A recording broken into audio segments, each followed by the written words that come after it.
ሰበር ዜና የመከላከያ ጀነራሎች በትግራይ ጉዳይ አስቸኳይ ስብሰባ መቀመጣቸው ታወቀ። ህወሓት በቀናት ውስጥ ጥቃት ሊከፍትብን ነው፣ እንዴት መመከት አለብን በሚለው ሐሳብ ዙሪያ መምከሩ ተሰምቷል። ወዲህ ደግሞ የአብይ አህመድ አማካሪ በአጭር ቀን ውስጥ የአሰብ ወደብን እንቆጣጠራለን ሲሉ ቦምብ የሆነ ዱብዳ አሰምተዋል።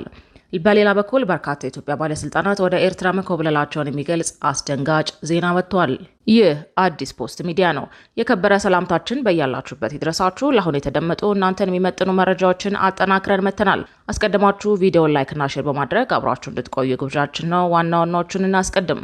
በርካታ የኢትዮጵያ መንግስት ባለስልጣናት ወደ ኤርትራ መኮብለላቸው ተሰማ። ከኮበለሉ ባለስልጣናት መካከል የመከላከያ ሚኒስትሯ አይሻ መሐመድ ታናሽ ወንድም እንደሚገኝበት ታውቋል።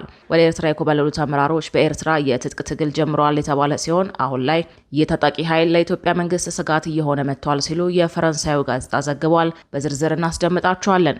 ህወሓት ላይ እርምጃ ለመውሰድ የመከላከያ ከፍተኛ ጀነራሎች አስቸኳይ ስብሰባ መቀመጣቸው ተሰማ። የመከላከያ ከፍተኛ ጀነራሎችና ወታደራዊ መኮንኖች የመሩት ጥብቅ ወታደራዊ ስብሰባ ተደርጓል። በዚህ ስብሰባ ጌታቸው ረዳ ጭምር የተገኙ ሲሆን ህወሓት ጦርነት ለመክፈት እየተዘጋጀ ነው የሚል አጀንዳ ተነስቷል። የህወሓትን ጦር እንቅስቃሴ ለመግታት ተጨማሪ ሜካናይዝድ ኃይል እንዲሰማራ ታዟል። ተሰሙታላችሁ። አሰብን በአጭር ቀን ውስጥ እንቆጣጠራለን ሲሉ ጌታቸው ረዳ ተናገሩ። ሻዕቢያ አሰብን ይዞ መቀጠል የማይችልበት ደረጃ ላይ መድረሱንም ገልጸዋል። በተጨማሪም ለብልጽግና ማስጠንቀቂያ የሰጡ ሲሆን ለኢትዮጵያ መንግስታት መውደቅ ምክንያቱ ኤርትራ ነበረች ብለዋል። የተወደዳችሁ የቻናላችን ቤተሰቦች እነዚህንና ሌሎች መረጃዎችን አጠናክረናል። አሁን ወደ ዝርዝሮቹ እናመራለን። አሰብን በአጭር ቀን ውስጥ እንቆጣጠራለን ሲሉ ጌታቸው ረዳ ተናገሩ። ሻዕቢያ አሰብን ይዞ መቀጠል የማይችልበት ደረጃ ላይ መድረሱንም ገልጸዋል።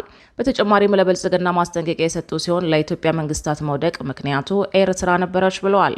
ሻዕቢያ ኢትዮጵያን እርስ በርስ ከማዳከም የዘለለ ፊት ለፊት ቆሞ መዋጋት የሚችልበት አቅም እንደሌለው የገለጹት ጌታቸው እድሜ የለውም ብለዋል። ጌታቸው በምናብ የተፈጠረች ያሏት ኤርትራም እንደ ሀገር የመቀጠሏ ጉዳይ አጠያቂ መሆኑን ተናግረዋል።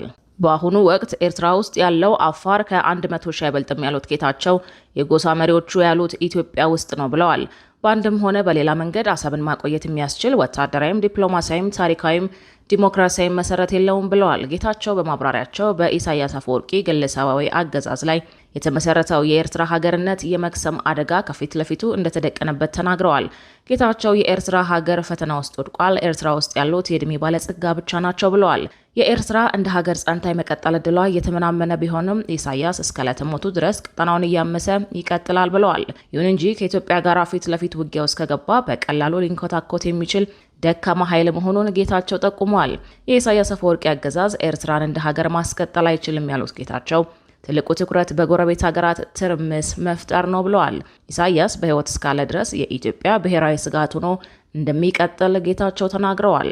በአሁኑ ወቅት ኢትዮጵያን ለማተራመስ እየተጠቀመ ያለው እንደ ህወሓትና ፋኖ ያሉ የመንግስት ተቀናቃኝ ታጣቂ ኃይሎች መሆኑን ጠቁመዋል።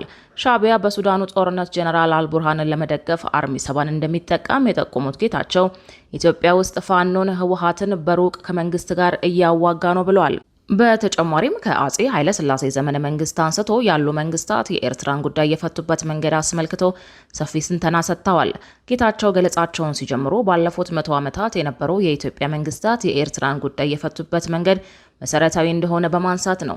መሰረታዊ ነገር በቅርብ ጊዜ ታሪካችን ውስጥ የኢትዮጵያ መንግስታት መምጣትም ሆነ መሄድ፣ መውደቅም ሆነ መነሳት ቀጥታ ከኤርትራ ጥያቄ አመላለሳችን ጋር ተያያዥ ነው በማለት ገልጸዋል።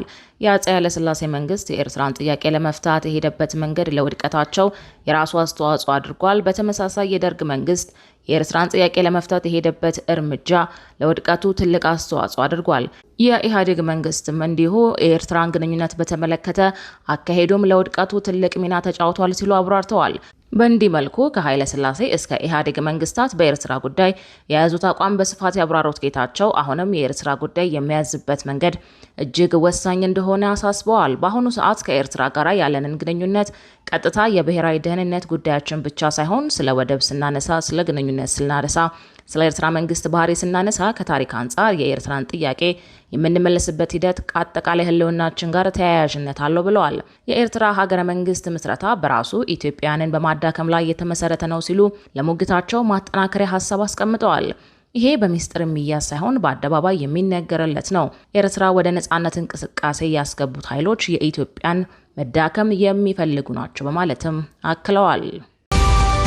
ቀጣይ መረጃችን ደግሞ ህወሓት ላይ እርምጃ ለመውሰድ የመከላከያ ከፍተኛ ጀነራሎች አስቸኳይ ስብሰባ መቀመጣቸው ተሰማ። የመከላከያ ከፍተኛ ጀነራሎችና ወታደራዊ መኮንኖች የመሩት ጥብቅ ወታደራዊ ስብሰባ ተደርጓል። በዚህ ስብሰባ ጌታቸው ረዳ ጭምር የተገኙ ሲሆን ህወሓት ጦርነት ለመክፈት እየተዘጋጀ ነው የሚል አጀንዳ ተነስቷል። የህወሓትን ጦር እንቅስቃሴ ለመግታት ተጨማሪ ሜካናይዝድ ኃይል እንዲሰማራም ታዟል። የመከላከያ ከፍተኛ አዛዦችና መኮንኖች ጥብቅ ስብሰባ ሲያደርጉ ውለዋል። ስብሰባው በህወሓትና አጋሮቹ የጦርነት ዝግጅት ላይ ያተኮረ ነው። በስብሰባው የታደሙት የጦር ኃይሎች ጠቅላይ ኢታማዦር ሹም ፊልድ ማርሻል ብርሃኑ ጁላ፣ ወታደራዊ አማካሪና የተኩስ አመራር ኃላፊ ጀነራል አለምሸት ደግፌ ህወሓት ከውስጥ ኃይሎች ጋር በመቀናጀት ጦርነት ለመክፈት እየተዘጋጀ ነው ሲሉ ከሰዋል። ጀነራሉ በዛሬው ዕለት እየተካሄደ ባለ አንድ መድረክ ላይ ባደረጉት ንግግር ህወሓት ለጦርነት እየተዘጋጀ እንደሚገኝና ለዚህም ለውስጥና ከውጭ ኃይሎች ጋር በቅንጅት እየሰራ ነው ብለዋል። ህወሓት አሁንም የትግራይን ወጣቶች ወደ አዲስ አበባ ለመማገድ ዝግጅት እያደረገ ነው ያሉት ጀነራሉ በአሁኑ ወቅት በህዝብ ላይ የግዳጅ ወታደራዊ ምልመላ እያካሄደ ይገኛል። ልክ ከ5 ዓመት በፊት ያደረገው እንደነበረው ሁሉ ዳግመኛ እየፎከረ ነው በማለት ገልጸዋል።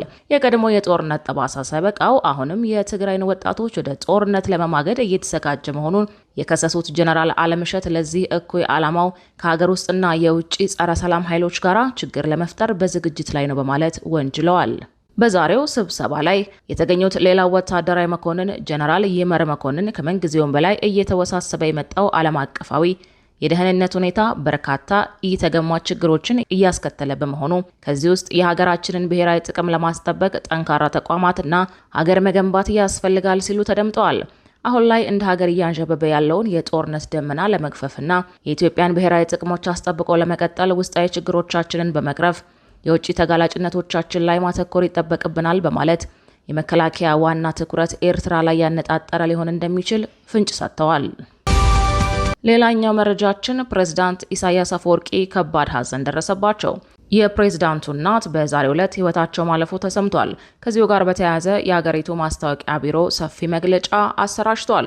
የኤርትራ ማስታወቂያ ሚኒስቴር ባወጣው ይፋዊ መግለጫ መሰረት የኤርትራው ፕሬዝዳንት ኢሳያስ አፈወርቂ እናት የሆኑት ወይዘሮ አዳነች በርሀ በተወለዱ በ97 ዓመታቸው ጁን 22 2026 ከዚህ ዓለም በሞት ተለይተዋል።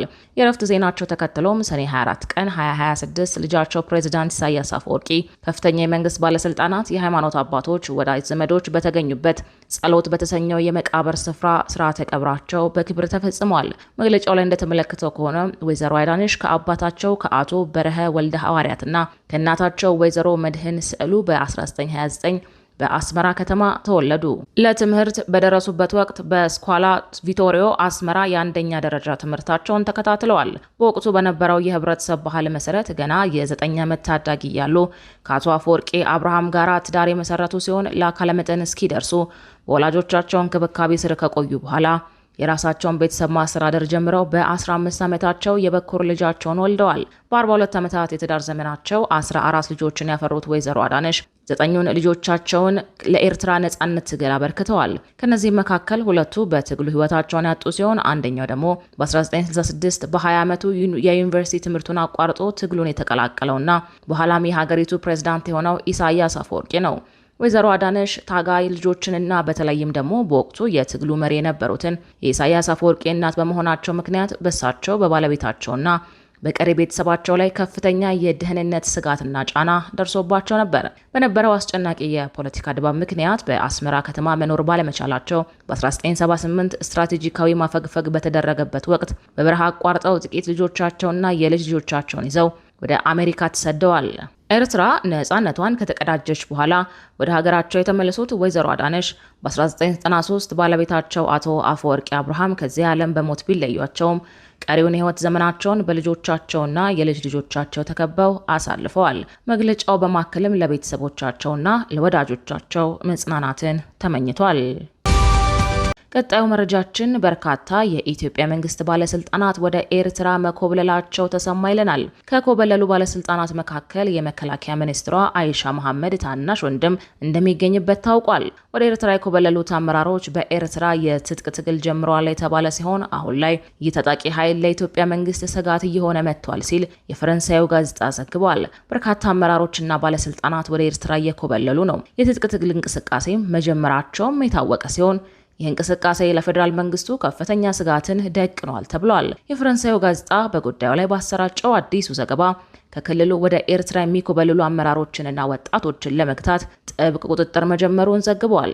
ከአፋር ወደ ኤርትራ የኮበለሉ ኃይሎች ለአዲስ አበባ ትልቅ ስጋት እየሆኑ መምጣታቸውን አፍሪካ ኢንተለጀንስ ዘግቧል።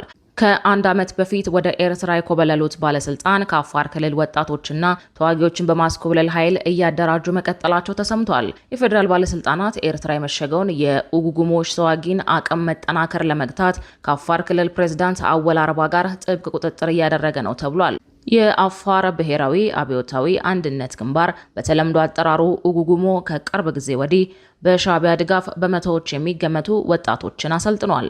ከቡሬ ግንባር በቅርብ ርቀት ላይ የመሸገው አማጺ ቡድኑ በየጊዜው ወጣቶችንና የጸጥታ ኃይሎችን በተናጠል እያስኮበለለ መሆኑ ይሰማል። በቅርቡ የአፋር ፌዴራሊስት ዲሞክራሲያዊ ፓርቲ ከፍተኛ አመራር የሆኑት ኮሎኔል ያዮ ዋሌ ከ100 በላይ ታጣቂዎችን አስከትለው ኤርትራ መግባታቸው መዘገቡ ይታወሳል። ኮሎኔሉ ታጣቂዎችን አስከትለው ወደ ኤርትራ የኮበለሉት ቀደም ብሎ ወደ ትጥቅ ትግል የተመለሰውን ኡጉጉሞን ለመቀላቀል ነው ብለዋል። የአፋር ብሔራዊ አንድነት አብዮታዊ ግንባር ወይም ደግሞ ኡጉጉሞ በኮበለሉ የቀድሞ የአፋር ክልል ባለስልጣን ኤርትራ ውስጥ እየተደራጀ መሆኑ ይታወቃል። የአፋር ክልል ስልጣን የነበሩት ሀጂ ኢብራሂም ኦስማን ታጣቂዎችን አስከትለው ኤርትራ መግባታቸው የተሰማው ከአንድ ዓመት ገደማ በፊት ነበር። የአወል አርባ ተቃዋሚዎች ወደ ኤርትራ በረሃ መግባት መቀጠላቸውን በፌዴራል መንግስት እንደ ስጋት እየታየ መሆኑን አፍሪካ ኢንተለጀንስ ዘገባው ይጠቁማል። በተለይ ኡጉጉሞ የተሰኘው ታጣቂ ቡድን ኤርትራ ውስጥ እያደረገ ያለው ተዋጊ ኃይል ስልጠናው እየሰፋ መሆኑ ይነገራል። በሻዕቢያ ድጋፍ የሚደረግለት ኡጉጉሞ የሚንቀሳቀሰው በበሬ ግንባር በኩል መሆኑን መረጃዎች ያመለክታሉ።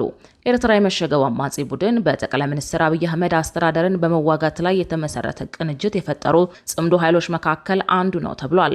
በሻዕቢያና ህወሓት የተወጠነው ጽምዶ አፋር ኡጉጉሞን ጨምሮ የተለያዩ ታጣቂ ቡድኖችን እያቀናጀ መሆኑ ይታወቃል። ክቡራትና ክቡራን የአዲስ ሚዲያ ፖስት ቤተሰቦቻችን ለሰዓቱ የተዘጋጁት መረጃዎች እነዚህን ይመስሉ ነበር። መረጃዎቻችንን እስከ ፍጻሜው ድረስ ስላደመጣችሁ ከልብ እናመሰግናለን።